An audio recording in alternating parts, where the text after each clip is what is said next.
ভোর ৫টা ৫ একটা সুন্দর স্নিগ্ধ সকালের সূচনা হলো ধরনের জোরে।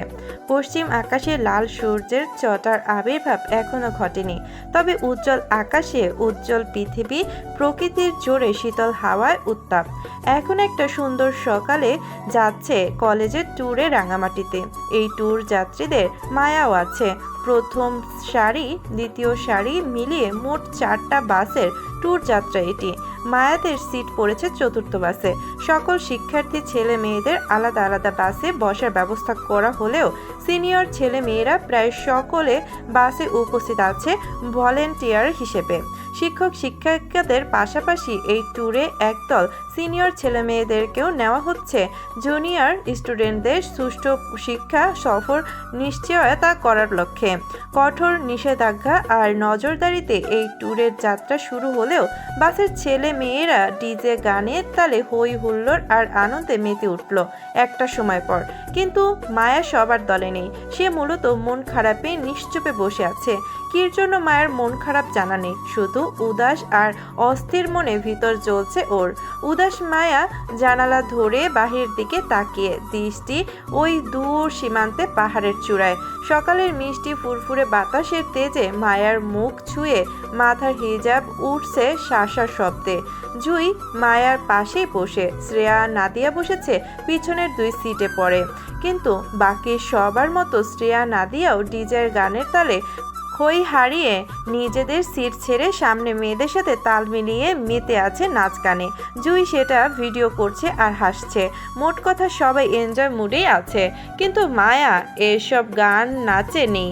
মায়ার স্বামী এসব পছন্দ করে না বলে মায়ার ভদ্রতা বজায় রাখলো, সিট ছেড়ে উঠলো না পর্যন্ত। এমনই মায়া হৃদকে না বলে চুরি করে এই ট্যুরে যাচ্ছে। সেজন্য মায়ের ভিতরটা হাঁসফাঁস করছে অপরাধ বোধে।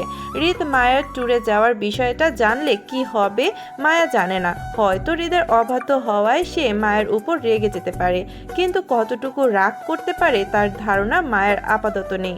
সেই জন্য মায়া মন খারাপে সে তখন থেকেই বাসে চুপ করে বসে আছে। মায়ার মনে হচ্ছে এই ট্যুরে সে হৃদের অবাধ্য হয়ে না গেলেও পারত।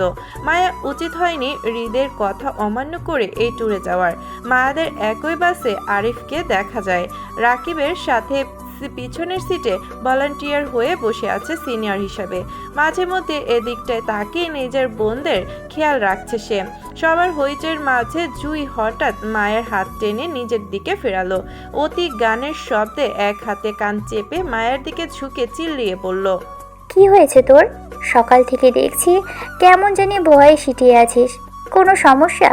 জুইয়ের কথায় মায়া মাথা নাড়িয়ে সম্মতি দিতে দিতে একই গলায় চিল্লিয়ে পড়ল, জুই, আমার কেমন জানি অস্থির অস্থির ভয় করছে। মনে হচ্ছে এই ট্যুরে ওনার অনুমতি ছাড়া আসাটা ঠিক হয়নি। মায়ের মন খারাপের কারণ হৃদ সেটা বুঝতে পেরে জুই খানিকটা অসন্তুষ্ট গলায় একইভাবে বলল, তাহলে আসলি কেন স্বামীর কথা অমান্য করে? তোকে কে বলেছিল আসতে? নিজেই তো লাফিয়ে লাফিয়ে আসলি, এখন আবার ঢং করিস। এতই যদি জামাই ভক্ত হতি তাহলে তাকে অমান্য করে লুকিয়ে এই ট্যুরে যেতি না বেয়াদব? জুইয়ের কথায় মায়ের গলার স্বর খানিকটা কমে আসলো অপরাধ বোধে। তোরা সবাই যাচ্ছিস বলেই আমি নিজের মনকে বোঝাতে পারিনি, এই জন্য অনেকে না বলে চুপি চুপি তোদের সাথে যাচ্ছে। তো এখন কেমন জানি অস্থির লাগছে আর ভয়ও করছে। মনে হচ্ছে আমি ভুল করেছি, সত্যি আমি ভুল করেছি। জুই, কি করবো বল না তুই? মায়া অপরাধ বোধের বিষয়টা বুঝেই জুই মায়াকে আশ্বস্ত দিয়ে বলল, এখন আর কিছুই করার নেই, যা হওয়ার হয়ে গেছে। অলরেডি বাস ছেড়ে গিয়েছে, তাই এই সফরটা এনজয় কর। একটা দিনেরই ব্যাপার মাত্র। রাতে বাসায় ফিরে ভাইয়ের সাথে যোগাযোগ করে নিস, তাহলে দেখবি সব ঠিক হয়ে গেছে।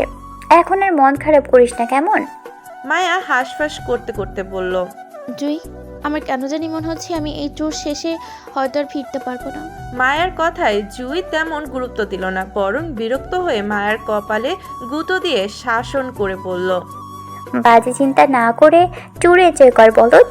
আরিফ ভাইয়া আছে আমাদের সাথে, কিছু হবে না কারো। জুয়ের কথায় মায়া খানিকটা আশ্বস্ত হলো। আরিফ যে ওদের সাথে ট্যুরে যাচ্ছে সেটা মায়া ভুলে বসেছিল এতক্ষণে, কিন্তু জুয়ের কথায় সেটা পুনরায় মনে পড়তেই মায়ের মনের ভয়, সংশয়, অস্থিরতা খানিকটা কমে গেল। সিট ছেড়ে উঠে দাঁড়িয়ে পেছনে তাকালো আরিফের খোঁজে। দেখলো আরিফ রাকিবের সাথে বসে খুবই আস্তে ধীরে কথা বলছে কিছু নিয়ে। মায়ের পেছনে তাকাতেই আরিফও হঠাৎ এদিকটায় তাকালো। বোনকে উঠে দাঁড়াতে দেখে আরিফ নিজের সিট ছেড়ে এগিয়ে আসতে রাকিব ও আরিফের পেছন পেছন এদিকটায় এগিয়ে আসলো। চলন্ত বাসে আরিফ মায়াদের সিটের কাছাকাছি আসতেই জিজ্ঞাসা করলো ওদের কিছু প্রয়োজন কিনা। জুই মাথা নাড়িয়ে অসম্মতি জানাতেই মায়া আরিফের দিকে তাকিয়ে হাঁসফাঁস করে বলল, ভাই আমার ভয় করছে। কিসের ভয় বোকা? ভাই আছে না? তারপরে ভাই আমার কেমন জানি অস্থির অস্থির লাগছে। মায়ের কথায় আরিফ এগিয়ে এসে জুয়ের উপর দিয়ে মায়ের কপালে একটা হাত ছুঁয়ে দেখলো মায়ের কোনো অসুস্থতা আছে কিনা। মায়ের শরীরে তাপমাত্রা ঠিক দেখে আরিফ মায়াকে আশ্বস্ত করতে করতে বলল, কখনো লং বাসে জার্নি করিসনি তো, তাই হয়তো এমন অস্থির অস্থির লাগছে। আর কিছুক্ষণ পর দেখবি সব ঠিক হয়ে গেছে, তোরও ভালো লাগবে। আচ্ছা, তোদের ব্যাগে দেখ খাবার রাখা আছে, ওইগুলো খেয়ে নে। আর কিছু দরকার পড়লে ভাইকে ডাকিস, কেমন? ভাই পিছনেই আছে। মায়া ঘাড় কাত করে সম্মতি দিতেই আরিফ রাকিব দুজনেই জায়গা ছেড়ে নিজেদের সিটে গিয়ে বসলো। মন খারাপের কারণে মায়া ব্যাগে খোলে খাবার খেতে পেতেই নিজের মন খারাপের কারণও ভুলে বসলো। পুরো ট্যুর যাত্রায় হইচই আর আনন্দে কাটলো সবার সাথে। শিক্ষক সিনিয়রদের কঠোর নজরদারি আর গাইডলাইনে পুরো ট্যুর যাত্রায় কোনো স্টুডেন্টের কারো কোনো সমস্যা হলো না বিন্দুমাত্র। মূলত শিক্ষা সফর ট্যুরটি ছিল রাঙামাটির ঝুলন্ত ব্রিজ, রাজবন বিহার আর টুপলং আর ঝর্ণা পরিদর্শনে। দর্শনীয় 3টি স্থান পরিদর্শনের ট্যুর যাত্রা শেষ করে সন্ধ্যা 7টা নাগাদ পুনরায় 4টি বাস ছাড়ে গন্তব্যের উদ্দেশ্যে। ছাত্রছাত্রীরা সারাদিনের ঘোরাঘুরি আর ক্লান্তিতে সিটে ঝিমিয়ে বসে রইল। মায়া জুই সিটে হেলিয়ে ঘুমিয়ে। শ্রেয়া নাদিয়ার অবস্থাও সেম। বাসের মধ্যে সেই সকল ছাত্রছাত্রীরা জেগে আছে যারা মূলত ফোনে ব্যস্ত হয়ে আছে। তাদের সারাদিনের তোলা ছবিগুলো দেখায়। রাত তখন 4:45 ঘরে। বাস 4টে পুনরায় থামে একটা পাহাড়ি খাবারের হোটেলের সামনে।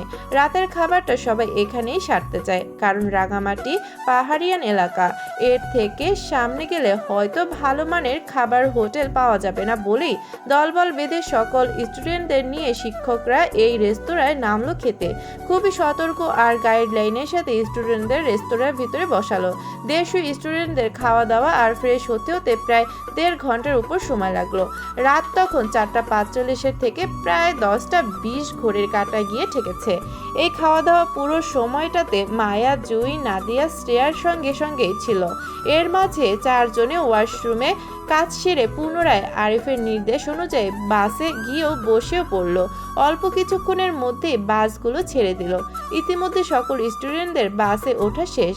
ক্লান্ত মায়া পুনরায় জানালা দিয়ে তাকিয়ে বাকি স্টুডেন্টদের দল বেঁধে গাড়িতে উঠতে দেখার মধ্যে বেখেয়ালি হঠাৎ চোখ যায় রেস্তোরাঁর অদূরে কিছু ঝাপসা দৃশ্যের দিকে। কৌতূহলী মায়া মাথা বের করে সেদিকটা উঁকি মেরে তাকাতেই আরও ঝাপসা কিছু দৃশ্য দেখল সে। অত দূর থেকে মায়া সেই দৃশ্যগুলো ঠিকঠাক বুঝতে পারলো না, তবে এতটা বুঝতে পারলো সেখানে কিছু একটা হচ্ছে। মায়া সেদিকে তাকিয়ে থেকে পাশে বসা জুইকে ডাকলো। জুই গলায় মায়ার দেখা অদূরের সেই ঝাপসা দৃশ্যটা কি সেটা দেখার জন্য জুইকে ডেকে মায়া বলল, জুই জুই দেখ না, দেখ তো রেস্তোরাঁর পিছনে কি ওইখানে কিছু হচ্ছে নাকি? আচ্ছা ওইখানে আমাদের ক্লাসমেট রাফা না ওইটা, কিন্তু ওইখানে কি করছে দেখ তো। অমনোযোগী জুই ফোন চালানোতে ব্যস্ত ছিল বলে মূলত ও মায়ার কথায় তেমন মনোযোগ দিতে পারলো না। ওদের সারাদিনের তোলা ছবিগুলো দেখছিল জুই, তাই মায়ার কথায় অমনোযোগীভাবে হালকা উকি দিয়ে বাইরে তাকিয়ে অদেখার মতন করে পুনরায় জায়গায় বসে ফোন চালাতে চালাতে পড়ল। কই কিছুই তো নেই, যদিও কিছু থাকে তাহলে তোর এত কিছু দেখা লাগবে কেন? চুপচাপ বসে থাক। জুইয়ের কথায় মায়া তেমন পাত্তা না দিয়ে পুনরায় সেই দিকে তাকিয়ে রইল। মায়ার মন খসখস করছে রেস্তোরাঁর পেছনে ঘোর অন্ধকারের দিকে তাকিয়ে। পাহাড়ি এলাকা হওয়ায় রেস্তোরাঁটা পাহাড়ের সীমান্তে অবস্থিত। মায়া রেস্তোরাঁর পিছনে পাহাড়ি জঙ্গলের দিকটায় তাকিয়ে রইল।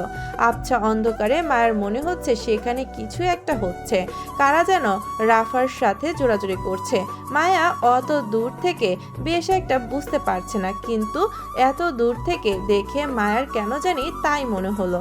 যদিও মায়া শিওর না, কিন্তু তারপরেও মায়া চোখের সামনের দৃশ্যগুলো হেলাফেলা করতে পারল না। বরং মায়া পুনরায় জুইকে ডেকে সেই দৃশ্য দেখাতে চেয়ে একইভাবে বাহিরের দিকে তাকিয়ে বলল, জুই, একটু ভালো করে দেখ না প্লিজ।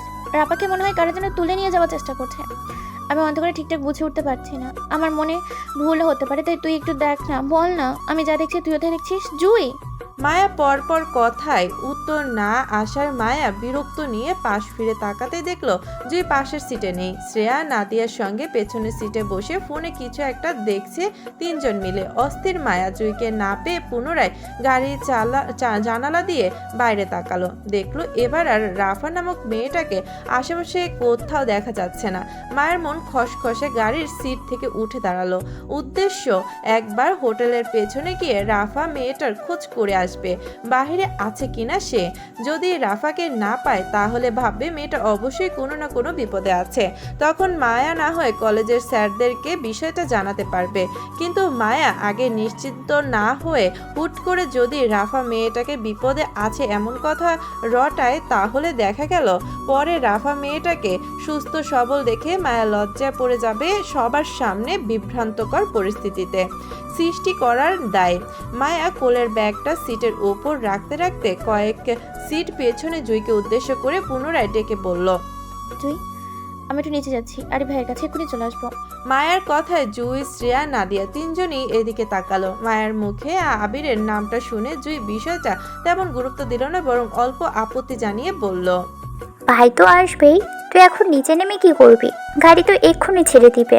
গাড়ি ছাড়ার আগেই চলে আসবো, একটু কাজ আছে নিচে। আচ্ছা যা, তাড়াতাড়ি আসিস। আচ্ছা। মায়া ব্যাগ ট্যাগ ফেলে খালি হাতে বাস থেকে নামলো। আরিফ, রাকিব টিচারদের সাথে সামনের বাসেগুলোতে স্টুডেন্টদের ওঠানোর কাজে ব্যস্ত। মায়া বসেছিল লাস্ট বাসটিতে। ওদের বাসে সবার কাজ শেষ বলে এইদিকে তেমন কারো খেয়াল নেই। মায়া বাস থেকে নেমে একবার ভাবলো আরিফের কাছে যাবে, আরিফকে জানাবে মায়া ওইদিকে হোটেলের পিছনে রাফাকে দেখেছিল, ওর সাথে কারা যেন ছিল। পর মুহূর্তেই মায়া ভাবলো ওর মনের ভুলও হতে পারে, সেজন্য মায়া আগে সেই দিকটায় একবার উকি মেরে দেখতে চাইল আসলে সেই দিকে কেউ আছে কিনা। ভাবনা অনুযায়ী মায়া সত্যি সত্যি বাসের উল্টো পথে হাঁটলো। অল্প স্বল্প চিপা রাস্তা ধরে হোটেলের পেছনে এসে তেমন কাউকে দেখলো না। বেশ অন্ধকার হয়, আশেপাশে তাকাতেই মায়ার গা চমচম করে উঠল ভয়ে। হোটেলের পেছনের দিকটা বেশ উঁচু পাহাড় মাথা তুলে দাঁড়িয়ে, পাহাড়ি গাছ গাছালিতে ঘেরা জঙ্গলের মতন হয়ে আছে। মায়া গা শিরশির করে উঠল ভয়ে। অন্ধকারে আশেপাশের কাউকে দেখতে না পেয়ে মায়া ফিরতে গিয়ে কারো গোঙানির শব্দে কানে আসলো। চমকে ওঠার মতন দ্রুত আশেপাশে তাকালো, তেমন কাউকে দেখতে না পেয়ে মায়া গোঙানির শব্দ অনুসরণ করতে চাইল। থেমে থেমে অল্প শব্দ কানে আসতেই মায়া সেই শব্দ উৎস অনুসরণ করে এক পা দু পা সামনে এগোতে এগোতে হোটেল থেকে বেশ খানিকটা দূরে পাহাড়ে চূড়ায় উঠতে উঠতে দেখলো বেশ কিছু ছেলে একত্রে একটা মেয়ের হাত পা মুখ বেঁধে মেয়েটিকে কোথাও নিয়ে যাচ্ছে তাড়াহুড়ো করে। আটকে ওঠার মতন মায়া থমকে গেল। অন্ধকারের মধ্যে ওদের কলেজের সাদা ড্রেস পরিহিত মেয়েটিকে দেখে, তার মানে মায়া তখন গাড়িতে বসে ঠিক দেখেছিল এই মেয়েটাই রাফা ছিল, আর এই ছেলেগুলো তখন রাফাকে জোর জবরদস্তি করে তুলে নিয়ে যাচ্ছিল। অনেক দূর হওয়ায় মায়া তখন সেটা বুঝতে পারেনি। এর জন্যই মায়া জুইকে এতবার বলেছিল এদিকটায় তাকাতে। বেখেয়ালে জুই তখন যদি মায়ার কথাগুলো একবার মনোযোগ দিয়ে শুনতো বা দেখতে চাইতো মায়া আসলে কি দেখাতে চাইছে ওকে, তাহলে আজ রাফা মেয়েটা বিপদে পড়তো না। তার আগেই মায়া সবাইকে জানিয়ে রাফা মেয়েটাকে এই ছেলেগুলোর হাত থেকে বাঁচিয়ে নিত। আতঙ্কিত মায়া কি করবে চট করে বুঝতে পারলো না। একই এখন যদি মায়া দৌড়াদৌড়ি করে পুনরায় বাসের কাছে ফিরে যায় সবাইকে এটা জানাতে ওদের কলেজের রাফা নামের একজন শিক্ষার্থী বিপদে পড়েছে, কারা যেন মেয়েটাকে তুলে নিয়ে যাচ্ছে সেটা বলতে, তাহলে সবাই নিয়ে মায়া ফিরে আসতে আসতে রাফা মেয়েটাকে হারিয়ে ফেলবে। ও আবার এই মুহূর্তে মায়া একা রাফার পেছনে গিয়েও কোনো লাভ নেই। ওর দ্বারা এতগুলো ছেলের থেকে মেয়েটাকে একা বাঁচানো সম্ভব না। অস্থির মায়া কি করবে বুঝতে না পেরে ওই পাহাড়ে নেশাখোর ছেলেগুলোর পেছনে হাঁটলো।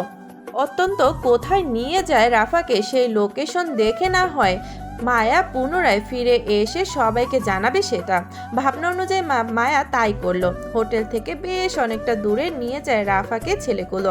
পাহাড়ের শীর্ষ চূড়ায় এনে রাখলো মেয়েটির হাত পা মুখ বাঁধা অবস্থায়। তার কিছুটা সামনে আগুন জ্বালিয়ে হইচই নেশা করা বুথ হলো এক একজন।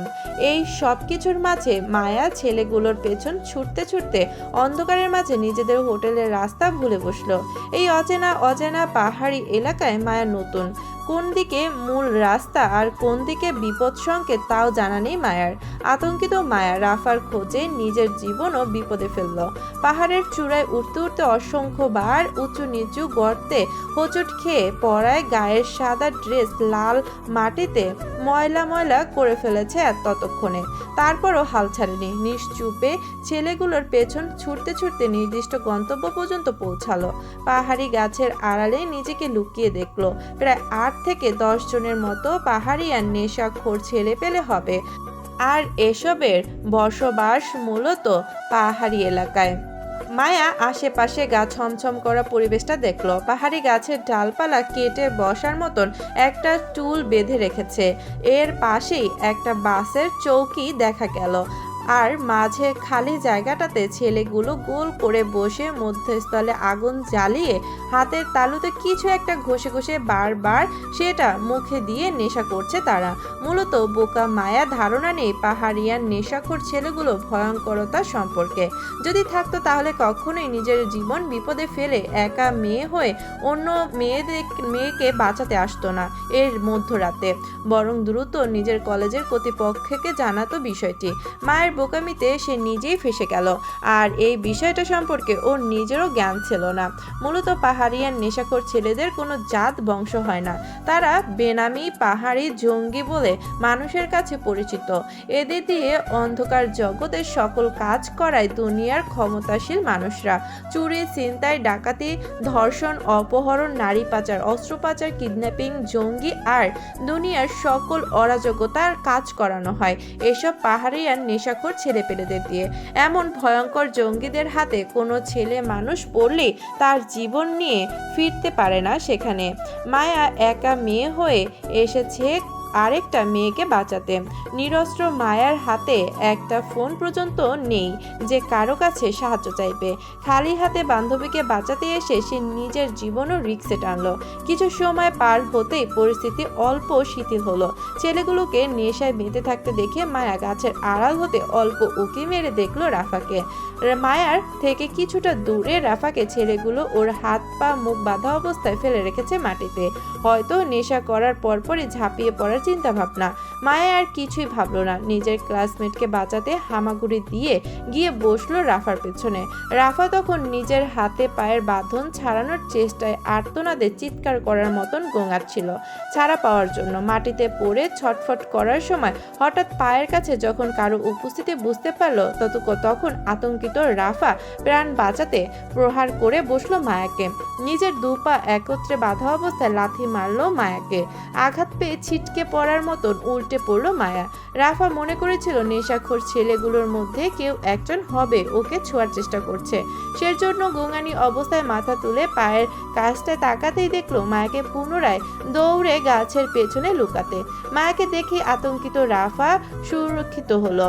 শেষ ভরসার আশ্রয় খুঁজে মায়াকে উদ্দেশ্য করে গাছের পেছনে তাকিয়ে আরো জোরে জোরে গোঙাতে লাগলো ওকে বাঁচাতে। অথচ মায়া রাফাকে বাঁচাতে এসেও ও কেন পুনরায় পালিয়ে গেল সেটা বুঝতে রাফার আরো কয়েক সেকেন্ড সময় লাগলো। যখন দেখলো একটা নেশাখোর ছেলে এই দিকটায় এগিয়ে আসছে রাফার উদ্দেশ্যে, মূলত রাফা তখন মায়াকে দেখে হঠাৎ চিৎকার শব্দে এই ছেলেটিকে পাঠিয়েছে দেখতে বাকি ছেলেগুলো। পাহাড়ি এলাকায় বন্য প্রাণী বেশি থাকে, এরা একা মানুষ পেলে আক্রমণ করে বসে। সেই জন্য রাফার চিৎকার দেখতে আসলো কোনো বন্য প্রাণী আক্রমণ করেছে কিনা, কিন্তু আশেপাশে তেমন কিছুই দেখতে না পেয়ে রাফার সামনের ছেলেটি বসতে বসতে ওর গালে আঁকড়ে ধরে ঝরঝরে চট্টগ্রামের ভাষায় নেশাক্ত গলায় বলল, শালি হুদাই না চিল্লায় শরীরে শক্তি ধরে রাখ। 10টা পুরুষ মানুষের সারা রাত মনোরঞ্জন করতে তোর অনেক শক্তির প্রয়োজন হবে। নেশা করবি তাহলে তোরও আমাদের মতন বহুত শক্তি হইব শরীরে, তখন আমাদের মজা দিতে পারবি, তুইও মজা লইতে পারবি। দাঁড়া, আনতেছি তোর জন্য নেশা। কথাগুলো বলে আবারও ছেলেটা হেলতে দুলতে হাঁটতে বাকি ছেলেদের উদ্দেশ্যে রওনা হলো। হয়তো নেশা নিয়ে ফিরবে আবার। ছেলেটিকে চলে যেতে দেখে মায়া পুনরায় গাছের পেছন থেকে বের হলো। এবার মায়াকে দেখে রাফা তেমন একটা হইচই করলো না, বরং চুপ রইল। তাড়াহুড়োয় মায়া দ্রুত হাতে রাফার পিঠে ওর হাতের বাঁধন খুলে দিতেই রাফা উঠে বসলো। মায়া ওর পায়ের বাঁধন খুলতে খুলতে রাফা নিজে ওর হাতের বাঁধন খুলে আতঙ্কিত গলায় খানিকটা উচ্চস্বরে মায়াকে শুধালো, তুই এখানে কিভাবে আছিস মায়া? রাফার উঁচু গলায় আতঙ্কিত হলো মায়া। তাড়াহুড়ায় তৎক্ষণাৎ রাফার মুখ চেপে মায়া সতর্ক করতে করতে ফিসফিসে গলায় বলতে চাইলো, আস্তে কথা বল রাফা, নয়তো ধরা পড়ে যাবো আমরা। মায়ার সতর্কতায় তেমন কাজ হলো না। রাফার বোকামিতে ততক্ষণে চলে যাওয়া ছেলেটিও পেছন ঘুরে তাকালো মেয়েলি কণ্ঠ শুনে। দেখলো ওদের ধরে আনা মেয়েটি অন্য নতুন আরেকটা মেয়ের মুখ চেপে ধরে আছে। তাছাড়া পাওয়া অবস্থায় নতুন মেয়ে মায়াকে দেখেই নেশাখোর ছেলেটি চিল্লিয়ে ওঠে। বাকিদের উদ্দেশ্যে পুনরায় চট্টগ্রামের ভাষায় ডেকে বলল, কিরে কই তোরা? দেখ, এখানে আরও একটা নতুন মাইয়া এসে আমাদের পুরাতন মাইয়াটার তো ছাড়াই নিয়ে যাইতেছে। তোরা কই, তাড়াতাড়ি আয়, ধর শালিদের। বগল দাবার মতন রাফার এক হাত চেপে আতঙ্কিত মায়া তৎক্ষণাৎ দৌড়ালো পাহাড়ি এলোমেলো রাস্তা ধরে। কোথায় যাচ্ছে, কোন রাস্তা ধরে দৌড়ালো, হোটেলের পৌঁছাতে পারবে তারা কিচ্ছু জানা নেই মায়ার। শুধু জানে এই ছেলেগুলোর হাত থেকে নিজেকে এবং রাফাকে বাঁচাতে হবে। হয়তো রাফার তখন ওইভাবে চিল্লিয়ে কথাগুলো না বললে দুজন নিশ্চুপে পালিয়ে আসতে সক্ষম হতো, কিন্তু ভয়াত্মক রাফার বোকামিতে ওর সাথে সাথে মায়াও ফেসে গেল জঙ্গিদের হাতে। আতঙ্কিত দুজন প্রাণের ভয়ে যেই দিকে দু চোখ যাচ্ছে সেই দিকেই দৌড়াচ্ছে, অথচ অচেনা পথে দৌড়ানোতে দুজনে আবারও নতুন করে বিপদের সম্মুখীন হবে কিনা জানা নেই কারোই। পেছনের পাহাড়িয়ান জঙ্গলিগুলোর খাক ছেড়ে চিল্লানোর শব্দ শোনা যাচ্ছে অনবরত। আতঙ্কিত দুই বান্ধবী পেছনে না তাকিয়ে বুঝতে পারছে ছেলেগুলো ওদের উদ্দেশ্যে ঝড়ের বেগে দৌড়ে আসছে। প্রাণপূর্ণ দৌড় আর হোঁচট খেতে খেতে পাহাড়ের চূড়ায় থেকে দেখলো সারিবদ্ধভাবে মায়াদের কলেজের বাস 4টি চলে যাচ্ছে পাহাড়ের বুক ঘেঁষে রাস্তা দিয়ে। বাসের উজ্জ্বল আলোয় মায়াদের মোটেও চিনতে ভুল হলো না নিজেদের কলেজ বাসগুলোকে। আতঙ্কিত মায়া আরও আতঙ্কিত হলো নিজের আপনজনদের ওদের রেখে চলে যেতে দেখে। মায়াদের বাসগুলো ওদের খোঁজ না করলেই চলে যেতে দেখে পাহাড়ের চূড়া থেকে মায়া রাফার হাত চেপে সেদিকে দৌড়াতে দৌড়াতে চিল্লাতে চাইলো বাসগুলোকে থামাতে, কিন্তু পরের মুহূর্তেই সতর্কতায় আর চিল্লায় না। পেছনে পড়ে থাকা ছেলেগুলো যদি ওদের খোঁজ পেয়ে যায় সেজন্য।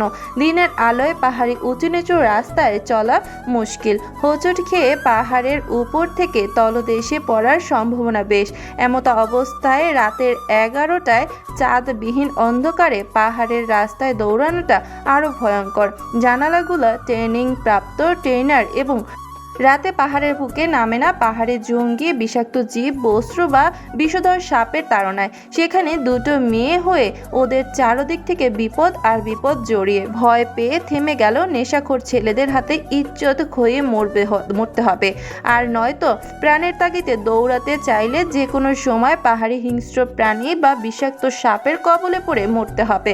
মোট কথা, নিশ্চিত মৃত্যুর মুখ থেকে মায়া প্রাণ বাঁচানোর তাগিদে রাফার হাত চেপে দৌড়াচ্ছে চলে যাওয়া বাসগুলোর ধরতে। বেখেয়ালি দৌড়ানোতে একটা সময় অন্ধকারে ছোট্ট গর্তে হোঁচট খেয়ে দুজনেই উল্টে পড়ল পাহাড়ের উঁচু থেকে নিচে। আর এই উল্টো পড়া দুজনে বেশ কাজে দিল। পাহাড়ের উপর থেকে সোজা রাস্তায় এসে পড়ল। মায়ার থেকে বেশ কিছুটা দূরে ছিটকে পড়ল রাফা।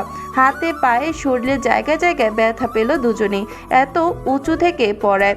আতঙ্কিত মায়া ব্যথায় গঙিয়ে ওঠে। বসতে বসতেই নিজেদের বাসের খোঁজ করলো। দেখলো মায়াদের থেকে বেশ খানিকটা দূরে বাস 4টে চলে যাচ্ছে। বসে থেকেই মায়া চেঁচালো বাসগুলোর উদ্দেশ্যে। মায়ের দেখা দেখি রাফাও সেম কাজ করলো, কিন্তু বাসগুলোকে থামতে না দেখে মায়া নিজের শরীরে ব্যথা ভুলে পুনরায় রাফার হাত চেপে টেনে তুলে দৌড়াতে বাসের পেছন পেছন। এমনই দীর্ঘ সময় ধরে পাহাড়ের উঁচু নিচু রাস্তা ধরে দৌড়াচ্ছে দুজন। এখন আবার চলন্ত বাসের পিছন পিছন দৌড়াতে হচ্ছে ওদের জন্য থামতে, কিন্তু চলন্ত বাসগুলোতে মায়াদের ডাক পৌঁছালো না। আর না মিউজিকের জন্য কেউ শুনতে পেল বুক ফাটা দুই কন্যার আর্তনাদের চিৎকার। বাস থামাও, কেউ আমরা নিয়ে যাও। আরে ভাই আমরা বিপদে পড়েছি, আমাদের বাঁচাও। জুই জুই এই জুই। মায়া আর রাফা পরপর চিৎকারের শব্দে দুপাশে পাহাড়ের প্রতিধ্বনি হয়ে পুনরায় সেটা ফেরত আসছে। তারপরও চলন্ত বাসের কেউ শুনল না ওদের আর্তনাদের চিৎকার। দৌড়াতে দৌড়াতে বাসগুলো চোখের সামনে থেকে বহু দূর চলে যেতে দেখে থামে দুজন। দীর্ঘ সময় ধরে বাসের পেছনে দৌড়াতে দৌড়াতে নিঃশ্বাস ফুলে আসে দুজনের হাঁপাতে হাঁপাতে। গলা শুকিয়ে দুজনের কাশি উঠল অনবরত। কাশতে কাশতে নিঃশ্বাসের অভাবে দুজনে মাঝ রাস্তায় বমিও করে বসলো। ক্লান্তিতে হাঁটু গেড়ে রাস্তার বসতেই ওদের কানে আসলো ছেলেগুলোর হুঙ্কারের শব্দ। ভয়াত্মক মুখে দুজনেই তৎক্ষণাৎ পিছন ফিরে তাকাতেই দেখলো বাকি ছেলেগুলোর একজন ওদের ঠিক কাছাকাছি চলে এসেছে।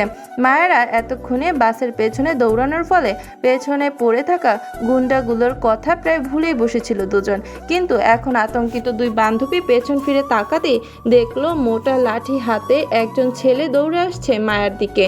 বাকি ছেলেগুলো হইচই করে পাহাড়ের চূড়া থেকে নিচে নামছে চিল্লাতে চিল্লাতে। আতঙ্কিত দুই বান্ধবী তৎক্ষণাৎ প্রাণের ভয়ে উঠে দাঁড়ালো। পুনরায় রাফার হাত চেপে মায়া একইভাবে দৌড়াতে গেলে পেছনে দৌড়ে আসা ছেলেটা হাতের মোটা লাঠিটা ছুঁড়ে মারলো মায়ের উদ্দেশ্যে। দক্ষ হাতে ঢিলে মায়া পায়ে আঘাত পেতেই মুখ থুবড়ে পড়ল পিচঢালা রাস্তায়। একভাবে রাফাও পড়লো মায়ের সঙ্গে। এই সুযোগে এগিয়ে আসা ছেলেটা সঙ্গে সঙ্গে আটকালো মায়াদের। মায়ের উপর ক্ষোভ থেকেই প্রথম প্রহার করলো মায়াকে ছেলেটি। মায়ের হিজাবের উপর দিয়ে মায়ের চুলের মুঠি চেপে ধরে বৃষ্টি ভাষায় গালি দিতে দিতে বলল, শালি, অনেক দৌড় করেছিস, আজকে দেখবো তোর শরীরে কত তেজ। এক হাতে মায়ের চুলের মুঠি চেপে অন্য হাতে রাফাকেও আটকালো। নিজের বাকি সঙ্গীদের ডেকে চট্টগ্রামের ভাষায় চিল্লিয়ে বলল ছেলেটি, এই তোরা কই, এদিকে আয়, শালিদের ধরেছি, তাড়াতাড়ি আয়। বাকি কথাগুলো শেষ করার আগেই ভাঙা রাস্তার ভাঙা ইট তুলে এলোমেলোভাবে নেশাখোর ছেলেটির চোখ আর কপাল মিলিয়ে আঘাত করলো মায়া। আঘাতের তাড়নায় চিৎকার করে তৎক্ষণাৎ মায়ের চুল ছেড়ে নিজের চোখে হাত দিতেই উঠে দাঁড়ালো মায়া। রাস্তায় পড়ে থাকা রাফার হাত টেনে তুলে পুনরায় পাহাড়ি রাস্তা ধরে দৌড়াতে দৌড়াতে আতঙ্কিত মায়া রাফার উদ্দেশ্যে বলল, আমাদের বাঁচানোর মতো আর কেউ নেই রাফা। নিজের প্রাণের লড়াই এবার আমাদের কি করতে হবে। আমাদের আপন জনগুলো আমাদের ছেড়ে চলে গেছে রাফা। এখন আল্লাহ ভরসা, তিনি আমাদের সহায় হবেন ইনশাআল্লাহ। শুধু পা থামাস না, তাহলেই হবে। দীর্ঘ সময় দৌড়াতে দৌড়াতে ক্লান্তিতে হাঁপিয়ে উঠেছে দুজন। শ্বাস ফুলে যাচ্ছে, শরীর ছেড়ে দিচ্ছে আঘাতে আঘাতে। মায়া অনুভব করলো ওর ডান পাশে ভীষণ ব্যথা আর ভেজা অনুভব করছে। হয়তো তখনকার ছেলেটি মায়াকে লাঠি ছুঁড়ে মারায় ওর পা কেটে রক্ত পড়ছে, কিন্তু তারপরেও নিজের দৌড় কমালো না। মায়ের সঙ্গ ধরে রাফাও দৌড়াতে দৌড়াতে কান্না মিশ্রিত গলায় বলল, আমার শ্বাস নিতে কষ্ট হচ্ছে মায়া, যে কোনো সময় জ্ঞান হারাবো মনে হয়। আজ আমাদের মৃত্যু নিশ্চিত, ওরা আমাদের ধরতে পারলে জানে মেরে ফেলবে। শরীরের ব্যথা আঘাতে ভয়ে চোখ দিয়ে পানি মায়ার পড়ছে, কিন্তু তারপরেও হাল না ছেড়ে দৌড়াতে দৌড়াতে রাফাকে সাহস দিয়ে পড়ল, আল্লাহ ভরসা রাফা, হাল ছাড়িস না। আল্লাহ আমাদের রক্ষা করবেন ইনশাআল্লাহ। তারপর আজ যদি মরতে হয় তাহলে ইজ্জত সম্মানে মরবো, কিন্তু তারপরে সব নোংরা জঙ্গিদের হাতে ইজ্জত খোয়াবো না। আয়। সারি সারি পাহাড়ের বুক ঘেঁষে তৈরি করা যানবাহনের রাস্তার দুই পাশে মাথা উঁচিয়ে দাঁড়িয়ে আছে এক একটি পাহাড়, আবার সেই পাহাড়ের গায়ে হেলিয়ে ওঠে আছে যেন অন্য একটি পাহাড়। ছোট বড় উঁচু নিচু অসংখ্য পাহাড়ের মেলা দেখা যায় দিনের আলোয়। এদিকটায় কিন্তু রাতের আলোয় সেই পাহাড়গুলো ভয়ঙ্কর কালো ছায়া ছাড়া তেমন কিছুই দেখা বা বোঝা যায় না। এমন অন্ধকার রাতে দুই পাহাড়ের বুক ঘেঁষে মায়া রাফার হাত চেপে দৌড়াচ্ছে উদ্দেশ্যবিহীন গন্তব্যে। আশেপাশে বাড়িঘর, মানুষজনের চিহ্ন পর্যন্ত নেই যে কারো কাছে সাহায্য চাইবে। আছে শুধু নিস্তব্ধ পাহাড়ের হাহাকার আর ঝিঝি পোকার শব্দ। অসংখ্য বনর শিয়ালের খ্যাক ছাড়া হুঙ্কারের ডাকও শোনা যাচ্ছে। এই অচেনা জায়গার নাম ঠিকানা লোকেশন কিচ্ছুই জানা নেই মায়ার, এমনকি ওরা কোথায় আছে তাও জানে না। মায়া দৌড়াতে দৌড়াতে পেছন ফিরে দেখলো ছেলেগুলোর অবস্থা কোথায়। আহত ছেলেটাকে ঘিরে বেশ কয়েকজন ছেলে দাঁড়িয়ে আছে রাস্তায়। বাকি ছেলেগুলো এদিকটায় এগিয়ে আসছে মায়াদের ধরতে। এখান থেকেও মায়া ওদের চিৎকারের শব্দ শুনতে পাচ্ছে। সেই জন্যই মায়া বুদ্ধি খাটিয়ে আর সোজা রাস্তা ধরে দৌড়ালো না, কারণ সোজা রাস্তা ধরে দৌড়ানো মানেই একটা সময় ছেলেগুলোর হাতে সহজেই ধরা পড়ে যাওয়া হবে। পিচঢালা রাস্তায় মায়াদের সরাসরি দেখতে পারবে, সেজন্য ওদের ধরাও সহজ হবে। কিন্তু পাহাড়ি রাস্তা ধরে দৌড়ালে ওদের খোঁজ পাওয়াই মুশকিল হবে। মায়াদের দেখতে না পারলে খোঁজ মুশকিল হবে বলেই মায়া সোজা রাস্তা থেকে পাহাড়ি রাস্তা ধরলো রাফাকে নিয়ে। অচেনা পাহাড়ের বুকে উঠতে লাগলো অন্ধকারের মাঝে। কোথায় যাচ্ছে জানা নেই, কিন্তু এই রাতে পাহাড়ের মাঝে কোথাও একটা আশ্রয় নিতে হবে ওদের, নয়তো বেশিক্ষণ দৌড়ালে ওদের দ্বারা আর সম্ভব হবে না। অলরেডি দুজনের শরীর ছেড়ে ছুড়ে দিচ্ছে আঘাতে আঘাতে। মায়ার আঘাত প্রাপ্ত পায়ে আরও আঘাত পাচ্ছে। পাহাড়ের উঁচু নিচু গর্তে আরও গাছের ডালপালায় হোঁচট খেতে খেতে দৌড়াতে দৌড়াতে পাহাড়ের মধ্যস্থতায় ছোট্ট গুহায় সন্ধান পেতে মায়া সেটাতে ঢুকে পড়লো রাফাকে নিয়ে। চেপে চেপে দুই বান্ধবী একত্রে বসতেই মায়া দ্রুত ছোট্ট ছোট্ট গাছপালা টেনে গুহার মুখ ঢেকে দিল। ভয়, অস্থিরতা, আতঙ্কে দুজনেই সিটিয়ে বসলো। দীর্ঘ সময়ের দৌড়াদৌড়িতে শ্বাস ফুলে বড় বড় নিঃশ্বাস নিয়েছে দুজনই। এর মাঝে ছেলেগুলো দৌড়াদৌড়ি আর খাক ছেড়ে হুঙ্কারের শব্দ শোনা গেল গুহার সামনে। আতঙ্কে রাফা কেঁদে উঠতেই মায়া দ্রুত ওর মুখ চেপে ধরলো ভয়ে। অন্ধকারের মাঝে রাফার মুখ চেপে মায়া ওকে আটকালো শব্দ করা থেকে। একবার যদি কোনো কারণে ছেলেগুলোর হাতে ধরা পড়ে তাহলে এবার আর প্রাণের রক্ষা হবে না। আতঙ্কিত মায়া ততক্ষণ পর্যন্ত রাফার মুখ চেপে রইল যতক্ষণ পর্যন্ত ছেলেগুলো ওদের। মায়া ভয়ে আতঙ্কিত হয়ে হিচকি তুলে কাঁদতে কাঁদতে মুখে কাপড় চাপলো, ফিসফিসিয়ে বলতে চাইলো, আমি জানি না কোথায় আছে, আশেপাশে কিচ্ছু চিনি না। ওরা আমাদের খুঁজছে, ওরা ওরা পাহাড়ি জঙ্গলি, আমাদের মেরে ফেলতে চায়। প্লিজ আপনি আমাদের বাঁচান, আমি মরতে চাই না। আমার আপনার সঙ্গে এখনো সংসার করা হয়নি, আপনার জন্য বউ সাজা হয়নি, আপনাকে নিয়ে এই জন্মের স্বপ্ন বোনা বাকি। আমাদের বাঁচান প্লিজ নেতা সাহেব, আমি আপনাকে ছেড়ে মরতে চাই না, প্লিজ আমাদের সাহায্য করুন। মায়ার কান্নায় হৃদের মন অস্থির হলো, ছটফটে ব্যাকুল হলো মস্তিষ্ক। হুট করেই যেন হৃদ বুঝতে পারল তার বউকে ছাড়া সে একেবারেই অচল। এই মেয়ের কিছু হবে ভেবেই যেন তার নিঃশ্বাস আটকে আসছে। আল্লাহ না করুক তার বউয়ের কিছু হলে। এর বেশি ভাবতে পারল না হৃদ। নিঃশ্বাস আটকে আসার মতন থমকে দাঁড়ালো। বলিষ্ঠ হাত জোড়ায় কম্পন অনুভব করলো মুহূর্তেই। হৃদ নিজের সে কম্পিত হাতের দিকে তাকালো। ডান হাতটা রক্তে ছুপছুপ, হয়তো তখন টেবিলের জিনিসপত্র ছুঁড়ে ফেলার মধ্যে ধারালো কিছুতে লেগে কেটে গেছে। তাজা রক্তে ব্যথা আর অনুভব হলো না, বরং ভীষণভাবে বুক কাঁপলো, কলিজা নড়ছে বউয়ের বিপদের কথা শুনে। হৃদের এতদিন মনে হতো বউকে শুধু সে পছন্দ করে, হৃদ চাইলে ঠিকঠাক সংসার করার মতন, কিন্তু এখন মনে হচ্ছে তার পুরো দুনিয়া ঘোরে এই মেয়ের আগে পিছে। এই মেয়ের শূন্যতা সে নিতে পারবে না। হৃদের সাধ্যের বাইরে বউকে হারিয়ে বাঁচা। অস্থির উত্তেজিত হৃদের কণ্ঠের স্বর কমে আসলো অসহায়ত্বে। এই প্রথম মনে হলো হৃদ অসহায়, ভীষণভাবে অসহায় এই নারীর সামনে। তার ক্ষমতা, টাকা পয়সা কিচ্ছুই কাজে দিচ্ছে না, সে পারছে না বউকে সেভ করতে। অস্থির হৃদ ব্যাকুলতা চেপে ধীর গলায় মায়াকে শুধালো, জান জান রিল্যাক্স, এই তো আমি আছি, কিচ্ছু হবে না তোমার।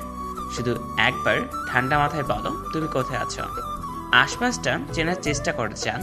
হৃদের নরম স্বরের পেছনে তীব্র অস্থিরতার ঠাহর করতে পারল না ফোনের ওপাশে থাকা মায়া। বরং একইভাবে ফুপাতে লাগলো। মায়া বলল, আমি জানি না তো কোথায় আছে, আশেপাশে কিচ্ছু চিনতে পারছি না অন্ধকারে। আমাদের কলেজের বাস আমাদের রেখে চলে গেছে অনেক আগে। বিগত 2 ঘন্টা ধরে আমি আর আমার ফ্রেন্ড এই পাহাড়ের মাঝে দৌড়ে যাচ্ছি জঙ্গি ছেলেদের হাত থেকে বাঁচতে।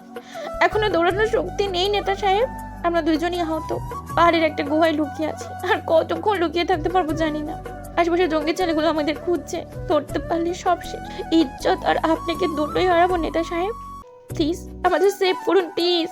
মায়ার আকতির কথায় হৃদের মেজাজ খারাপে রক্ত টকবগিয়ে উঠল রাগে রিরি করে।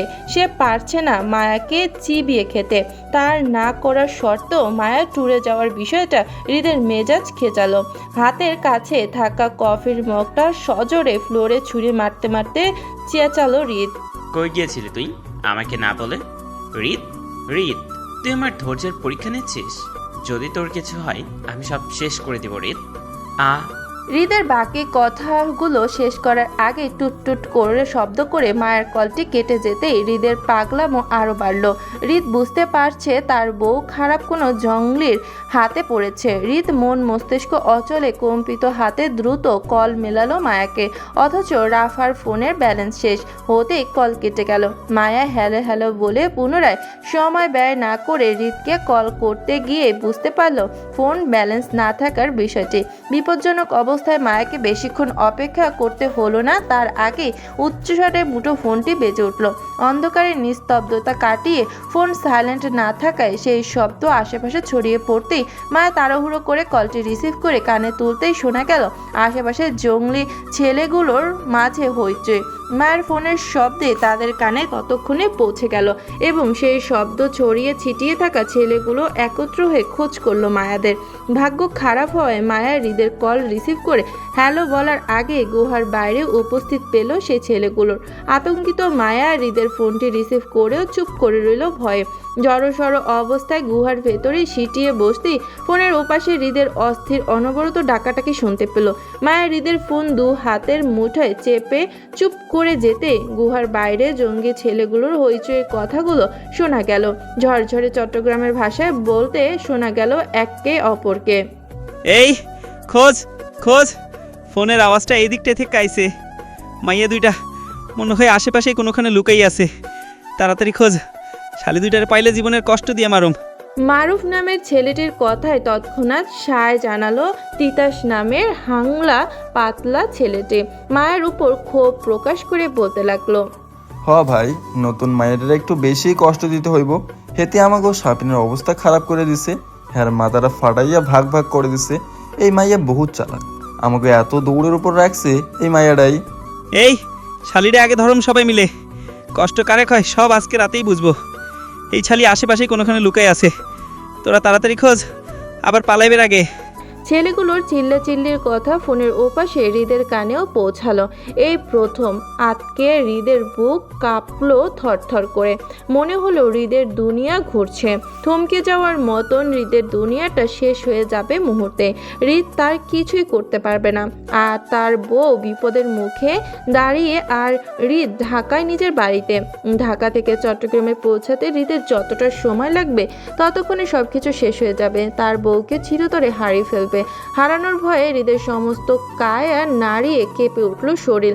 দুর্বলতায় শরীরের শক্তি খুয়ে পড়তেই পাশে টেবিলটা শক্ত করে আঁকড়ে ধরল। ফোনটা কানে চেপে কম্পিত স্বরে হৃদ বলল, আমার জন্য নিজেকে কিছুক্ষণ সেফ রাখতে পারবে বউ? ওয়াদা করছি বেশিক্ষণ অপেক্ষা করাবো না তোমাকে। তোমার জামাই সুপারম্যান হলেও তোমার কাছে পৌঁছে আসবে, শুধু একটুখানি রক্ষা করবে নিজেকে। জান হৃদের দুর্বলতার ভাষা মায়ের কান্নার কারণ হলো। অসাবধানতার বয়সে ফের ফুপিয়ে কেঁদে উঠতে বাহিরের ছেলেগুলো ঠাহর করতে পারল মায়াদের উপস্থিতির ঠিকানা। হইচই ছেলেগুলোর গুহার সম্মুখে আসতেই মায়া হৃদের কথার উত্তর করার আগেই আটকে ফোন হাতে নিয়ে অপর হাতে রাফার হাতটা চেপে গুহার ভেতরে পথে হামাগুড়ি দিয়ে প্রাণপূর্ণ দৌড়ালো বাহিরের রাস্তায়। ততক্ষণে ছেলেগুলো বন্ধ গুহার মুখ খুলল। মায়ের ঢেকে দেওয়া গাছপালা টেনে সরিয়ে হামাগুড়ি দিয়ে বসে সবার ফোনের আলো গুহার ভেতরে ফেলতেই দেখলো মায়া রাফাকে নিয়ে গুহার ভেতরে পথ চলে যেতে। হইচই চিৎকার মারুফ ছেলেটি আগে চেঁচালো, সবার উদ্দেশ্যে বলল, এই তো শালি দুটারে পাইছি, এবার যাইব কই? তোরা তো পড়বই। এই তিতাস, তুই পলাশে নিয়া গুহার ভিতরে ঢোক, আর আমি রাসেল, সুজন, রতন, মানিক এই গুহার শেষ মাথায় গিয়া দাঁড়াই। শালি দুটা বাইর হইলেই কেল্লা ফতে। এই চল চল সবাই, মায়ের দুটো বাইর হইবার আগেই ধরতে হইব। মারুফ ছেলেটির কথায় তৎক্ষণাৎ তিস্তাস আর পলাশ নামক ছেলেটি গুহায় ঢুকলো মায়াদের পেছন পেছন। বাকি ছেলেগুলো অন্ধকার রাস্তায় দৌড়ালো গুহার শেষ রাস্তার দিকে, যেটার দিয়ে মায়াদের বের হওয়ার কথা। চারদিক থেকে বিপদে ঘেরা মায়া তখনও প্রাণপূর্ণ চেষ্টা করছে দ্রুত বের হতে। এই গুহার যতক্ষণ থাকবে ততক্ষণ বিপদ। আতঙ্কিত মায়া রাফা অনুভব করলো ওদের পেছন পেছন জঙ্গি ছেলেগুলো প্রবেশ করেছে গুহায়।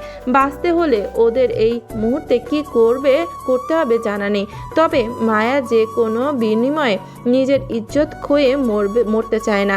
মরার হলে সে এমনি মরবে। মুঠোফোনে হৃদের কলটি অনেক আগে বিচ্ছিন্ন হয়ে গেছে, যথেষ্ট নেটওয়ার্কের সংযোগ না থাকায়। হৃদ মায়াকে বারবার কল দিবে সেটা মায়া জানে, কিন্তু মায়ার কিছুই করার নেই। এই মুহূর্তে মায়া প্রাণ বাঁচানোর দায় দৌড়াচ্ছে না, বরং ইজ্জত খোয়ানোর ভয়ে পালাচ্ছে। ভাগ্যক্রমে গুহার শেষ মাথায় আসতেই মায়া দেখলো এই গুহার দুটো সরু পথ দুদিকে চলে গেল। প্রথম অবস্থায় মায়া বুঝলো না ডান দিকে যাবে নাকি বাম দিকে যাবে। রাস্তায় যাওয়া উচিত। সময় নষ্ট না করে অনবরত আল্লাহর নাম নিতে নিতে ঘুরে গেল বামের রাস্তায়। ভাগ্য সহায় হয় সেফলি গুহা থেকে বের হতেই দেখলো ওদের থেকে অনেক দূরে গুহার অপর মুখে সবাই ওত পেতে দাঁড়িয়ে। মায়া রাফাকে ধরতেই আতঙ্কে রাফা কিছু বলবে তার আগে হঠাৎ পায়ে টান অনুভব করতেই দাঁড়িয়ে থাকা রাফা উল্টে পড়ল মাটিতে। রাফার চিৎকারে দূরে দাঁড়িয়ে থাকা ছেলেগুলো মায়াদের দেখতে পেয়ে হইচই এদিকটায় দৌড়ালো। মায়া দ্রুত রাফাকে টেনে ধরতে চেয়ে বুঝতে পারলো গুহার ভেতর থাকা তিতাস ছেলেটি রাফার পা আঁকড়ে ধরে আছে, যেতে না দিয়ে। তাড়াহুড়োয় মায়া কি করবে বুঝতে না পেরে হাতে কাছে যা পেল তাই ছুঁড়ে মারলো গুহার ভেতরে। পাহাড়ি লাল বালু মুঠো ভর্তি দিয়ে অনবরত ছুঁড়ে মারার মুহূর্তে চেঁচালো তিতাস আর পলাশ নামক ছেলে দুটো। মায়ের হঠাৎ বালুর আক্রমণের জন্য প্রস্তুত ছিল না তারা। নিজেদের চোখ বাঁচাতে রাফার পা ছেড়ে দিতে মায়া রাফাকে টেনে তুলে ফের দৌড়ালো পাহাড়ি উঁচু পথে। বেখেয়ালি মায়া রাফাকে বাঁচাতে গিয়ে তাড়াহুড়োয় হাতের ফোনটা সেখানেই ফেলে আসলো। কিছুটা পথ দৌড়াতে দৌড়াতে কানে আসলো ফোনের রিংটনের শব্দ। আতঙ্কিত মায়া পেছন ঘুরে দেখলো গুহার সামনে অল্প আলোয় ফোনটি বাজছে। হয়তো হৃদের কল এসেছে, কিন্তু ফিরে গিয়ে ফোনটা তুলে আনার সুযোগ মায়ার আর ছিল না। ততক্ষণে মায়ার পেছনে জঙ্গি ছেলেগুলো ছুটছিল। অসহায় মাহা হু হু শব্দে কেঁদে উঠল। এমন সময় পরিস্থিতিতে মায়ার শুধু হৃদের কথাই মনে পড়ছে। মনে হচ্ছে এই যাত্রায় মায়া বেঁচে যাক, জীবনে একটা সুযোগ দিক মায়াকে ওর স্বামীর কাছে ফিরে যাওয়ার। মায়া কত স্বপ্ন জীবনকে নিয়ে, আজ যেন সব শেষ পথে লাগছে এই অন্ধকার পাহাড়ের পথে দৌড়িয়ে। উদ্দেশ্যবিহীন মায়াদের দৌড় শেষ হলো উঁচু পাহাড়ের শেষ প্রান্তে এসে। এখান থেকে এগোনোর পথ শেষ। সামনে মরণের গহীন গণন, পেছনে জঙ্গির আতঙ্ক। ওদের ফিরে যাবার পথ বন্ধ। এখান থেকে ঘুরে দৌড়াতে চাইলে ততক্ষণে ধরা পড়ে যাবে জঙ্গিদের হাতে। মায়া রাফা দুজন হাঁ করে বড় বড় নিঃশ্বাস নিচ্ছে একে অপরের দিকে। দুজনের চোখে আতঙ্ক, ভয় আর অশ্রু। এরপর কি হবে দুজনেই জানে। এখানে থেকে লাফ দিলে মৃত্যু নিশ্চিত, আবার দাঁড়িয়ে থাকলেও জঙ্গির হাতে ইজ্জত খুইয়ে আর আত্মসম্মানজনক মরতে হবে এটাও নিশ্চিত। দুইজনকে থেকেই ওদের মৃত্যু নিশ্চিত। পার্থক্য শুধু পাহাড় থেকে লাফ দিলে সম্মানের সহিত মরবে, আর প্রাণের ভয়ে দাঁড়িয়ে থাকলে জঙ্গিদের হাতে অসম্মানের সহিত ইজ্জত খুইয়ে মরবে। দুর্বল শরীরে দুজনের আঁকড়ে ধরা হাতগুলো অনবরত কাঁপছে। পেছনের ছেলেগুলো হইচই চিৎকার। মায়া রাফা দুজনেই ভয়ে আটকে পেছনে তাকালো। ছেলেগুলো অনেকটা কাছে চলে এসেছে। যা করার মায়াদের এক্ষুনি করতে হবে। মায়া যখন পাহাড় থেকে লাফ দেবার মনস্থির করলো তখনই আতঙ্কিত রাফা কাঁদতে কাঁদতে আকুতির স্বরে বাঁচার আহাজারি করে বলল, আমি পারবো না মায়া, আমার দ্বারা হবে না এখান থেকে লাফ দেওয়া। আমি মরতে চাই না মায়া, আমি বাঁচতে চাই, আমার ভয় করছে। রাফার হাতটা শক্ত করে চেপে ধরার মতন মায়া তাকালো রাফার দিকে। একই কান্না মিশ্রিত কম্পিত স্বরে বলল মায়া, এর থেকে উত্তম আর সহজ মৃত্যু আমাদের আর হতে পারে না রাফা। পিছনে 10টা ছেলে আছে, তাদের হাতে ধরা পড়া মানে বুঝিস? তাদের ভোগের কারণ হব আমরা, তারপর তীব্র যন্ত্রণা দিয়ে মারবে। এর থেকে ভালো মরতে যখন হবে তখন ইজ্জত বাকিয়ে আগেই মরে যায়। আমি পারবো না মায়া, প্লিজ আমাকে বাঁচা, আমি মরতে চাই না, আমাকে এখান থেকে নিয়ে চল। তোর তো অনেক সাহস, চল আবার দৌড়াই। তারপরও লাফ দিতে চাই না, আমি বাঁচতে চাই। রাফার বাঁচার তীব্র আকুতিতে মায়ার কান্না পারল। মরতে কে বাঁচায়? মায়া চায় মরতে। নিশ্চিত মৃত্যুর মুখে দাঁড়িয়ে রাফার যেমন বাঁচার আকুতি জানাচ্ছে, এর থেকে বেশি মায়ার আকুতি কোনোভাবেই ওরা বেঁচে যাক, কিন্তু এরপর কিছুই করার নেই ওদের। হৃদের কথা মায়ার স্মরণে আসতেই ঝরঝর করে চোখে পানি ছেড়ে দিয়ে দুর্বল গলায় বলল মায়া, তোর থেকে বহুগুণ বেশি আমার বাঁচার ইচ্ছে রাফা। আমি বিবাহিত। একটু আগে যার সাথে ফোনে কথা হয়েছিল সে আমার স্বামী। আমার বিপদের কথা শুনে তার পাগলামিতে টাওর আমি এখান থেকে করতে পেরেছি। কাল সকালে আমরা জীবিত থাকি বা মৃত, আমার মৃতদেহটা হলেও তার কাছে পৌঁছাবে। সে আমাকে ঠিক খুঁজে বের করবে রাফা। শুধু আফসোস থাকবে তার সাথে আমার ভালোবাসার লেনাদেনাটা হলো না। কিছু ইচ্ছে মানুষের অসম্পূর্ণ থেকে যাবে। আমার আর তোর দুইজনের থাকবে আজ মরে গেলে। আমার তার সাথে তোর থেকে বেশি বাসার ইচ্ছে ছিল রাফা, কিন্তু বেঁচে ফেরার পরিস্থিতি আমাদের হাতে নেই। বর্তমানে হয় পাহাড় থেকে লাফ দিয়ে জান দিতে হবে, আর নয়তো ছেলেগুলোর হাতে নিজেদের মান হারাতে হবে। অপশন দুটো। কতগুলো পাহাড়ি জঙ্গি কুকুরের ভোগ বিলাসের কারণ হওয়ার চেয়ে এখান থেকে লাফ দিয়ে মরে যাওয়া অনেক ভালো। মরতে যখন হবে তখন ইজ্জত দিয়েই মরবো। চল। মায়ার রাফার হাত টেনে ধরতে রাফা ভয়ে আরো কাঁদতে লাগলো। উপস্থিত মৃত্যুর সামনে দেখে কেই বা মরতে চায়। বয়সে দুজনেই ছোট, 17 বছরের কিশোরী। তাদের দুনিয়াটাও হচ্ছে রঙিন, বাস্তবতা সম্পর্কে ধারণা নেই। উরুচণ্ডী মনে রঙিন স্বপ্ন, চোখে সব কিছুই ভালো লাগে। এই বয়সী মেয়েরা রঙিন দুনিয়ার বাঁচার আকাঙ্ক্ষার বহু বছরে দেখে। সেখানে হুট করে মৃত্যুকে আলিঙ্গন করা বুক ফাটা আর্তনাদের কারণ মায়া বোঝে না, রাফার কাজে দিল না। সে মূলত মরতে চায় না, বাঁচতে চায়, কিন্তু কিভাবে বাঁচবে জানা নেই। মায়া এক হাতে সে নিজের 2 হাত চেপে দাঁড়িয়ে আছে পাহাড়ের শেষ পৃষ্ঠে। বাঁচা মরার টানাটানিতে ততক্ষণে ছেলেগুলো মায়াদের ছুঁই 10-12 কদম দৌড়াতেই হাতের নাগালে, কিন্তু এই অবস্থায় মায়া রাফাকে নিয়ে লাফ দিতে পারছে না। কারণ রাফা নিজে যেমন লাফ দিচ্ছে না, তেমনি মায়াকেও দিতে দিচ্ছে না। শক্ত হাতে মায়াকে চেপে আছে। জোড়াজুড়িতে মায়া ভীষণ আতঙ্কিত হলো। সামনে ছেলেগুলোর হাতে একবার ধরা পড়লে সব শেষ, কিন্তু রাফাকে কে বোঝাবে এসব? মায়া আবারও ঘুরে পাহাড়ের তলদেশের অন্ধকার গহীনতার তাকালো। পর মুহূর্তে ঘাড় ঘুরিয়ে ছেলেগুলোর অবস্থান নিজেদের কাছে ঠাহর করতে পেরে মায়া রাফার দিকে তাকালো। এই মুহূর্তে মায়ের ইচ্ছে করছে রাফাকে 2 গালে কতক্ষণ চড়াতে। মায়াকে আটকিয়ে মরার থেকে বাঁচতে পারবে এই মেয়ে, নাকি নিজেদের জন্য আরও বিপদ বাড়াচ্ছে? আতঙ্কিত মায়া কি করবে বুঝতে না পেরে হঠাৎ করে রাফার হাত আঁকড়ে ধরল। নিরুপায় হয়ে আতঙ্কে রাফা ব্যথা চিৎকার করে উঠতেই সেই সুযোগে মায়া রাফাকে নিয়ে তৎক্ষণাৎ লাফ দিল পাহাড়ের চূড়ায় হতে।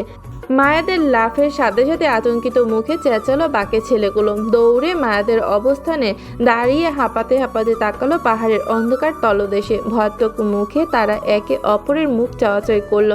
মূলত তাদের ধারণাতে ছিল না মেয়ে দুটো হুট করে পাহাড় থেকে ঝাঁপ মারবে। এই পাহাড়ি এলাকার জায়গা চেনা তারা হলফ করে বলতে পারবে মেয়ে দুটো এইখানে ঝাঁপ দিয়ে নিজেদের মৃত্যু নিশ্চিত করেছে। এদের মাঝে ছেলেগুলোর সর্দার মারুফ লোকটা রেগে মেগে গালি ছুড়ল মায়াদের উদ্দেশ্যে। দীর্ঘ সময় দৌড়ানোর হাঁপাতে হাঁপাতে বলল, শালি, বাচ্চারা মরার আর সময় পাইল না, এত উঁচু থেকে ফইরা নিশ্চয়ই এতক্ষণে দেহ ছিঁড়া ভাগ ভাগ হয়ে গেছে পাহাড়ি গাছের ডালে। ফ্রিতে বনশিয়ালের খাবার হইল, তারপরও আমাদের ধরা দিল না। কুজাত। মোটা করে রতন ছেলেটা একইভাবে হাঁপাতে হাঁপাতে বলল, ভাই যদি মায়া দুইটা না মরে এখান থেকে পইরা। হ্যাঁ, মরব না তো কি করব? এলাকায় সবচেয়ে বিপদ সংকেত এরিয়া হইল এই দিকটা। দিনের বেলায় মানুষের এই এরিয়ায় ঢোকা নিষেধ, আর রাতের বেলা মাইয়া দুইটা এত উপর থেকে ঝাঁপ দিয়ে মরব না তো বাঁচব তোর মনে হয়? এরপরও যদি না মরে তাহলে নিচে ঝাউবনে আমাদের থেকেও হিংস্র ডাকাত দল বাস করে। কমে হইলেও তারা 300 বেশি হইব। আমরা 10 জন মাইয়া দুইটা ভোগ করতাম, এখন 300 ডাকাত দল ভোগ করব। শালার আমাদের ভাগ্যটাই খারাপ। স্বীকার করলাম আমরা মজস লেব অন্য কেউ। থোর চল। বিগত 3 ঘন্টা ধরে পাহাড়িয়ান রাস্তার অলিগলি ধরে পাগলের মতন মায়াদের খোঁজ করে যাচ্ছে আরিফ। রাকিবের সঙ্গে কলেজে মায়াদের সিনিয়র কিছু ছেলে পেলে। তখন মায়া রাফার নিখোঁজ হওয়ার প্রায় 30 মিনিট পর জানতে পারলো মায়া গাড়িতে নেই। জুই শ্রেয়া পাশ থেকে উঠে নিজেদের সিটে গিয়ে বসতেই দেখলো মায়া নেই পাশে। মায়ের কথা মাথায় আসতে জুই তাড়াহুড়োয় উঠে দাঁড়িয়ে পুরো বাসে চোখ বুলিয়ে কোথাও মায়াকে দেখতে না পেয়ে চেঁচামেচি করে জানালো মায়া বাসে ওঠেনি। আরিফ তখন ক্লান্তিতে বাসের পেছনের সিটে বসে ঝিমোচ্ছিল। জুয়ের চিৎকারে হঠাৎ মস্তিষ্ক তড়াক করে জেগে ওঠে। মায়ের মিসিংয়ের ব্যাপারটা শুনে অবিশ্বাসের মতন তৎক্ষণাৎ এগোলো। মায়ের খোঁজ করে যখন পুরো বাসে হইচই পড়ে গেল তখন বুঝতে পারলো মায়ের সত্যি মিসিং। আরিফের পুরো দুনিয়া ঘুরে ওঠার মতন চক্র কাটালো। এত করে বোনদের চোখে চোখে রেখেও শেষ পর্যন্ত বোনকে হারিয়ে ফেললো কিভাবে? আরিফ আতঙ্কিত ভঙ্গিতে চিল্লাচিল্লি করে দ্রুত বাস থামিয়ে বাকি বাসগুলোকে মায়ের খোঁজ করতে গিয়ে জানতে পারলো রাফা নামের আরও একটা মেয়ে মিসিং আছে বাস থেকে। রাফার বান্ধবী চৈতি জানায় সেটা। চৈতি মনে করেছিল রাফা অন্য বাসে আছে, ওর বেস্ট ফ্রেন্ড সোহানের সাথে, কিন্তু মায়ার নিখোঁজের সাথে সাথে বুঝলো রাফাও গায়েব। পরপর 4টে বাসই থামে পাহাড়ি রাস্তার মাঝে। হইচই সকল স্যার সিনিয়ররা গাড়ি থেকে নেমে পড়লো টেনশনে।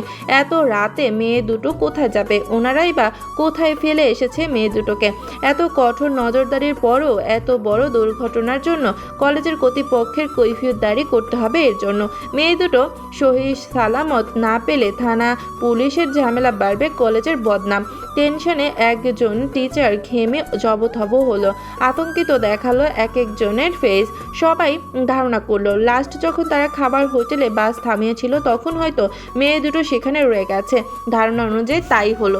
জুই জানালো মায়া ওকে বাইরে যাবার কথা বলে বাস থেকে নেমেছিল তখন। তাড়াহুড়ে আরিফ বাকি টিচার সহ তখনকার হোটেলের ম্যানেজারকে কল দিয়ে জানতে চাইলো তাদের হোটেলে কলেজ শিক্ষার্থী দুটো মেয়ে পাওয়া গেছে কিনা বা আশেপাশে খোঁজ নিতে। অল্প সময় হোটেলের ম্যানেজার জানায় সেখানে আপাতত কলেজের শিক্ষার্থীদের মতন কেউই নেই। যদি এমন কেউ তারা পায় তাহলে অবশ্যই জানাবে আরিফদের। অতিরিক্ত টেনশন থেকে আরিফের মাথা চক্কর দিয়ে উঠতে পাশ থেকে রাকিব আর আরিফের বন্ধু দিহান ঝাপটে ধরল আরিফকে।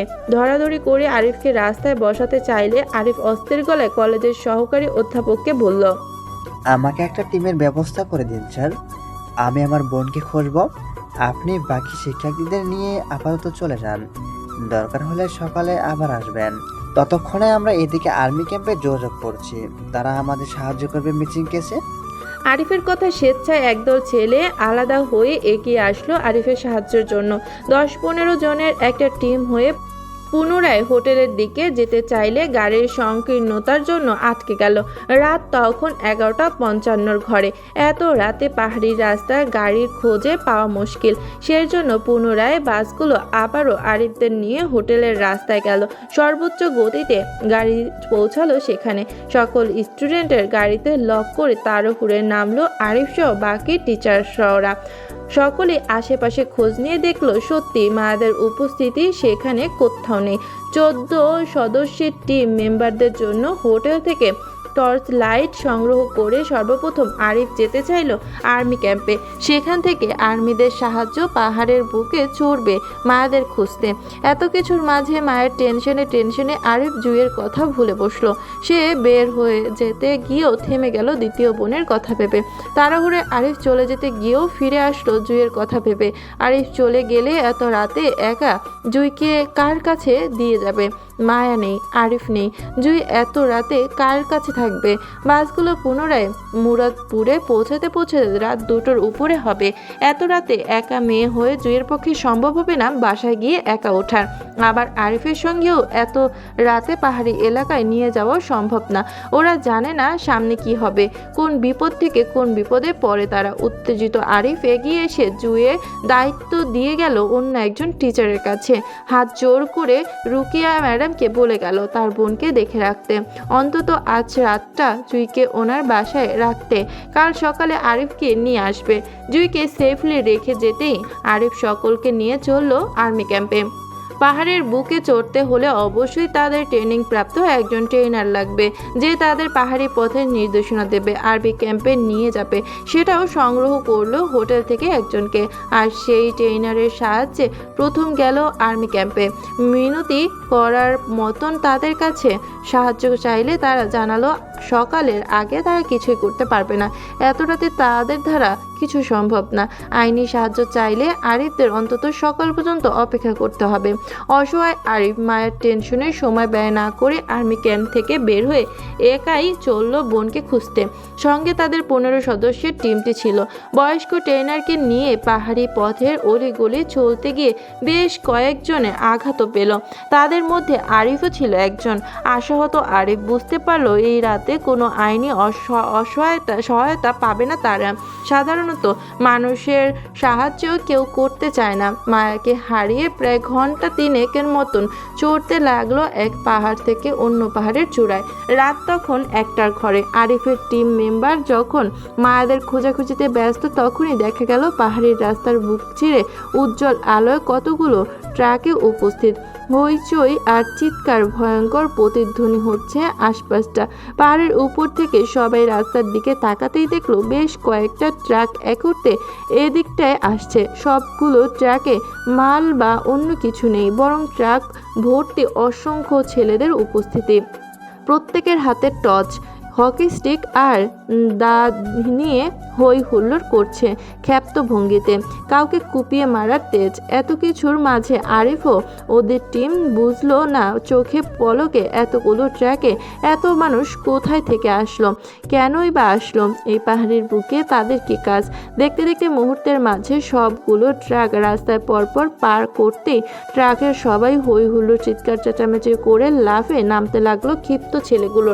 সবার হাতে দা, হকি স্টিক আর উজ্জ্বল আলোর টর্চ বিদ্যমান। চোখের পলকে রকেটের গতিতে মতন দেখতে দেখতে সবাই ছড়িয়ে ছিটিয়ে পড়ল পাহাড়ের বুকে। হুট করে এতগুলো মানুষের উপস্থিতি দেখে আরিফ আশ্বস্ত হয়ে তাদের কাছে সাহায্যের জন্য এগোতে চাইল। নিজেদের গতি বিপদ বদলিয়ে গেল নিচে। পাহাড়ের তলদেশে নামতে দেখলো দল বেঁধে আরও অনেকটা ট্রাক উপস্থিত হচ্ছে সেখানে। সবগুলো ট্র্যাকে মানুষের একই রকমের হইচই আর চিল্লাচিল্লি করলো শোনা যাচ্ছে। রাকিব বোকার মতন দাঁড়িয়ে থেকে সবগুলো ট্র্যাকে গুনতে চাইল। এর ধারণার মতে না হলেও 20টা ট্র্যাকে উঠতে হবে। লাইন বেঁধে চলছে একটার পর একটা ট্র্যাকে কম করে 50 জন মানুষ দাঁড়িয়ে থাকা অবস্থায় আছে। তাহলে 20টা ট্র্যাকে 1000 জন মানুষ হবে। এত মানুষ এত রাতে কোথা থেকে আসলো? তারা এত ক্ষিপ্ত ভঙ্গিতে পাহাড়ের বুকে কি খুঁজছে? রাকিবের মতো কি ওদেরও কেউ মিসিং নাকি? নির্জন এলাকায় হুট করে অসংখ্য মানুষের আভাস পেয়ে বুক ভরা আশা নিয়ে তাড়াহুড়ায় সেদিকে দৌড়ে গেল আরিফ বা রাকিব সহ তাদের দল। হকি স্টিক হাতে ছেলেগুলোর কাছাকাছি যেতেই ক্ষিপ্ত ভঙ্গিতে প্রায় একদল ছেলে আক্রমণ করে বসলো আরিফদের। উত্তেজিত পরিস্থিতিতে হুট করেই কেউ কারো চেহারা দেখার সময় পায়নি, কিন্তু চোখের পলকে একতফা মার আরিফদের উপর দিয়ে চলে যেতেই হঠাৎ পরিচিত কণ্ঠের রাহাত সবাইকে ঠেলে থামিয়ে দিতে চিৎকার করে বলল, এই দাঁড়া আর মারিস না, এটা আমাদের আসিফ ভাই। উনি হয়তো ভাবিকে খুঁজতে এসেছে আমাদের মতো। থাম। তোরা থাম। হাতে ঠেলে সবাইকে থামাতে থামাতে লাঠির আকারে বেশ আহত হলো সবাই। টর্চ লাইটের আলো আরিফদের উপর পড়তেই বুঝলো তারা সবাই অতি পরিচিত মানুষ। আরিফ নিজের এলাকার পরিচিত রাহাত ও তাদের সঙ্গীদের দেখে উত্তেজনায় ঝাপটে জড়িয়ে ধরলো খুশিতে। এই বিপদের সময় এই বুঝি মায়াকে খুঁজতে সবাই সাহায্য করবে ওর। আরিফ কিছু বলার আগে রাহাত আরিফকে আশ্বস্ত করে বলল, চিন্তা করবেন না ভাই, ভাবির কিচ্ছু হবে না, আমরা সবাই আছি। পুরো পাহাড় ছেকে হলেও ভাবিকে খুঁজে বের করবো। শুনলাম ভাবির সাথে নাকি আরো একটা মেয়ে মিসিং আছে। রাহাতের কাকে ভাবি ডাকছে তখনও বুঝলো না আরিফ। আরিফের ধারণা মায়ের সাথে যে মেয়েটা আছে তাকে হয়তো রাহাত ভাবি ডাকছে। সেজন্য আরিফ রাহাত শুধিয়ে ছাড়তে ছাড়তে বলল, তোমাদের ভাবির সাথে আমার বোন মায়া মিসিং, প্লিজ তোমরা আমাদের সাহায্য। আরিফকে বলতে না দিয়ে রাহাত পুনরায় বলল, আপনি চিন্তা করবেন না, আমরা ভাবির জন্যই এসেছি আসিফ ভাই। ঢাকা থেকে ভাইও আসছে, ভাবিকে আমরা অবশ্যই খুঁজে পাবো ইনশাল্লাহ। আরিফ কিছু বলার আগেই দেখলো সেখানে একে একে উপস্থিত হলো আর্মি র্যাব ফোর্সের দল বেঁধে গাড়ি, লাল নীল সিঙ্গাল জ্বালিয়ে। কে বা কারা আর্মি র্যাব বাহিনীকে খবর দিল আরিফ জানে না, তবে এর পিছনে অবশ্যই ক্ষমতাধর কারো হাত আছে। নয়তো এখানে আরিফ 1 ঘন্টার মতন সময় ব্যয় করেও একটা আর্মি সদস্যকে রাজি করাতে পারলো না ওদের সাথে আসার জন্য। সেখানে বন্দুক হাতে যুদ্ধের প্রস্তুতি নিয়ে দলে দলে আর্মি আর কালো পোশাকধারী র্যাব বাহিনী চলে আসলো মায়াদের খুঁজতে। আরিফ রাকিব শুধু বোকার মতন দাঁড়িয়ে রইল। মূলত তারা বুঝতে পারছে সবাই মায়াদের খোঁজে এসেছে, কিন্তু কে এত বিশাল ক্ষমতাধর আয়োজন করলো দুটো মানুষকে খুঁজতে। আরিফের নিজের ভিতরে কৌতূহল চেপে সবাই সাথে সাথে পাহাড়ের চূড়ায় চলল মায়াদের খুঁজতে। অল্প সময়ের ব্যবধানে অন্ধকার পাহাড়ি এলাকায় হয়ে উঠল দিনের আলোর ন্যায় উজ্জ্বল। পাহাড়ি গাছগাছালির থেকে মানুষের কলরবের শব্দ বেশি। একত্রে হাজার হাজার মানুষের আগমন। বনপশুগুলোর ভয়াত্মক চিৎকার শোনা গেল চারদিকে। চোখের পলকে পাহাড়ের বুকে ছড়িয়ে ছিটিয়ে পড়া আর্মি র্যাব আর হৃদের পাঠানো হাজার হাজার ছেলে পেলে। দূর থেকে যে কেউ দেখলে বলে দিতে পারবে পাহাড়ের বুকে কোনো কিছুর অভিযান চলছে জোরসোরে। চারদিকে শুধু আলোর মেলা। সেখানে অল্প সময়ের ব্যবধানে অন্ধকার আকাশে দেখা গেল উজ্জ্বল আলোর কতগুলো হেলিকপ্টার।